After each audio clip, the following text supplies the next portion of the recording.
On January 24th, 1848, James Wilson Marshall, a carpenter from New Jersey, happened upon some gold flakes in the American River by Coloma, California. He reported this find to John Sutter, the mill's owner, and though the two of them attempted to keep the discovery under wraps, word broke out quickly. Prospectors flocked into California from anywhere accessible by boat, from Chile to China to modern-day Hawaii. News took a bit longer to reach the American East Coast, and even when it did, people were initially skeptical. After further reports from California, a large number of Easterners were sold, and they gathered the money to ship themselves off to the West. These 1849 migrants, who came to be known as the 49ers, traveled either by land directly across the continent, or by sea to and across Panama, or around and back up from the tip of South America. By the end of 1849 alone, California's migrant population was estimated at 100,000 on top of the original native numbers. During each year of the gold rush, lasting from 1849 to 1855, millions of dollars of gold were extracted from the land of California. Businesses like hotels and mining suppliers also made great livings off of miners' money. Such centers like San Francisco excelled in this market. The results of the California gold rush, which included both the influx of population and millions of newly circulating dollars, eventually led to California earning statehood, which would allow it to further produce goods for the United States, especially in the area of agriculture. Not to mention the invention of denim pants, intended to ease the job of gold panners who spent their days working on their knees, opened up the entire industry for jeans as we know it today. The Transcontinental Railroad was a railroad system that was 1,776 miles long. The Transcontinental Railroad ran from California to Utah, and it was finished on May 10th, 1869. Its purpose was to unite the eastern and western halves of the United States. It was made by Chinese and Irish immigrant workers.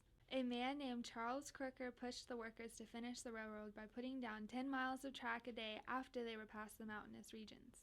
Some effects of the railroad were jobs, faster travel, easier and faster trade with foreign countries, which led to America having a better international status. The finishing of the railroad led to the Chinese Exclusion Act, which restricted immigration to the United States.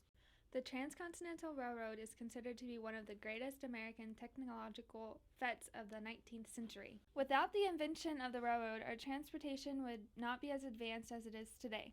Travel and trade would have been very different, and we would not have been able to make money off the trade and railroad processes.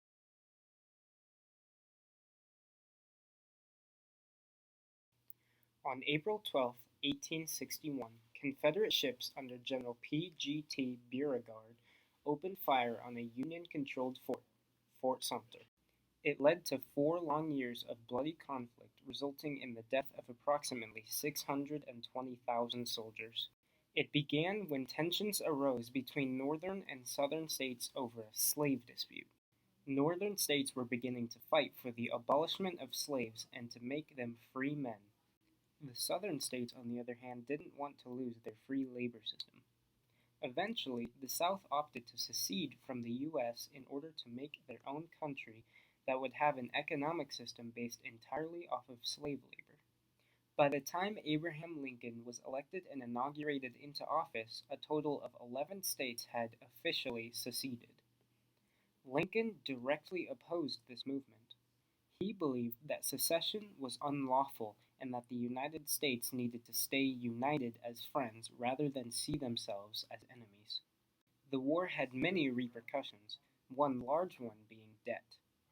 Before the beginning of the war in 1860, the U.S. was $65 million in debt, which was actually a reduced amount from when President George Washington took office in 1789.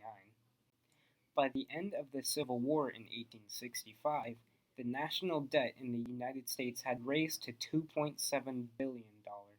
This sharp increase in debt was due to the amount of money the federal government had to spend in the South in order to reunify it with the North's government.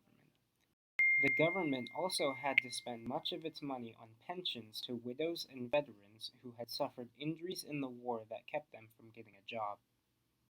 However, Many soldiers faked injuries or said that an injury they received after the war were actually injuries caused by the war. In order to pay for all these post-war expenses, the U.S. had to increase its annual yearly budgets to over $300,000 per year.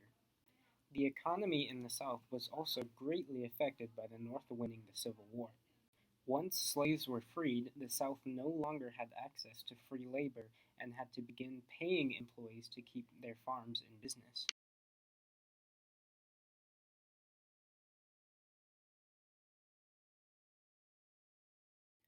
On March 3, 1876, a Scottish man by the name of Alexander Graham Bell worked diligently on making a device for the deaf to communicate with those who can hear, and ended up making what we now know as the telephone. This device was much more than Bell ever anticipated, as it would go on to be the primary source of long-distance communication and would bridge the gap between the east and west coast of the United States of America. This invention was also the cause of many lawsuits Bell would face, as many other inventors were already working towards this exact invention. However, they would go on to lose these lawsuits, as Bell not only invented it first, he also patented the design.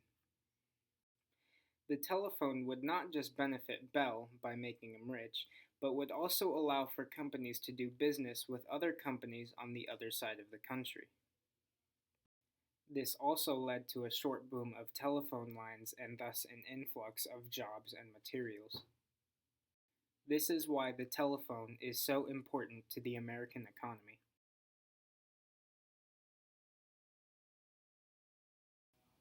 The Louisiana Purchase was a land purchase made between the U.S. and the French in 1803 that allowed the U.S. to purchase approximately 828 million square miles of North American territory. This doubled the size of the U.S. at the time and allowed access to the Gulf of Mexico as well as the Mississippi River, and allowing access to desperately needed supplies such as oil and fertile soil, having both long and short-term positive effects. This is the effect the purchase had on the U.S. according to Minaret's teachers.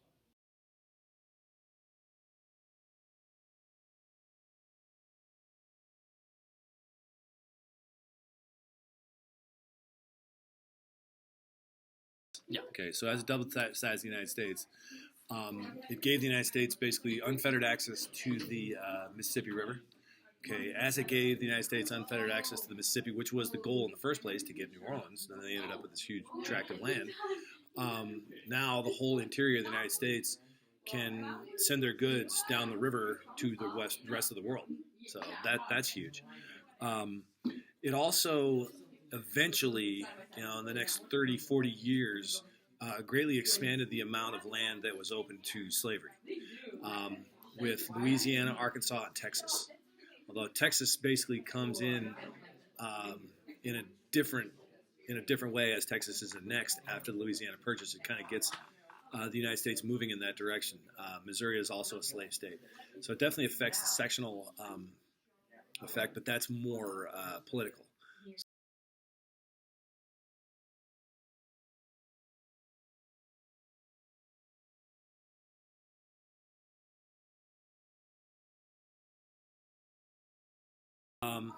Well, a part of it also gets us into the idea of where the United States was in its development versus what the French were. The French were already a strong, existing, powerful empire, and it was like, okay, is it worth the money? And one of the things that I always like to think about when thinking about empires is that, do the colonies exist for the benefit of the mother country? And in this case here, the French said, no, it's costing us more than it's benefiting us, so we need to get rid of them. Does that make sense? So the United States now is not a growing country. In 1803, it was just this huge bonanza that all of a sudden dropped in their lap, and like, oh, this would be great. The $11.25 million U.S. dollars that it would cost. See, I don't know where you got that number. That's from history.com. Okay, because I would think that it would be like billions, trillions of dollars, because the amount of land and the resources that it has now. So then you got to figure out, okay, is it worth the cost?